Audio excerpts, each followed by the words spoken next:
Didier Desbouges est technicien d'études de bâtiment. Peu après son embauche au sein de cette société spécialisée dans l'agencement de locaux, une pathologie au dos s'est déclarée. Impossible pour lui de rester debout ou assis trop longtemps ou de soulever des charges. Un aménagement de son poste de travail a été nécessaire. Le siège adapté, ergonomique, un plan de travail, puisque je travaille dans le bâtiment et entre autres avec beaucoup de plans, un ordinateur et puis des dossiers, donc un plan de travail assez large sur lequel je peux entreposer ces différents documents sans pouvoir bouger et me faire mal. Et son cas n'est pas isolé car ici sur 30 salariés, 6 sont reconnus en situation de handicap. Dans cet atelier, 30 000 € ont été investis en machines pour conserver l'emploi de salariés handicapés, le choix de la continuité pour son patron.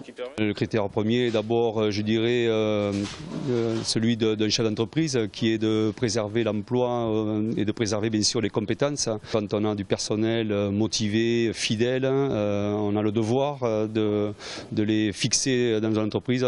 Et si ces emplois ont pu être sauvegardés, c'est aussi grâce à l'implication de l'AGFIP, le Fonds professionnel pour l'insertion et le maintien des personnes handicapées dans l'emploi. Nous avons mobilisé une étude ergonomique qui a permis de faire le point sur la situation. Ensuite, le SAMET est intervenu pour, avec l'entreprise, avec la personne handicapée, trouver la solution qui convient. Globalement, sur les situations auxquelles nous sommes confrontés, nous trouvons toujours des solutions avec l'entreprise pour faire en sorte que les choses se passent. Au premier semestre 2012, le maintien dans l'emploi d'handicapés a progressé de 4% en Midi-Pyrénées. Une semaine nationale leur est dédiée du 12 au 16 novembre prochain. Programme complet au www.semaine-emploi-handicap.com.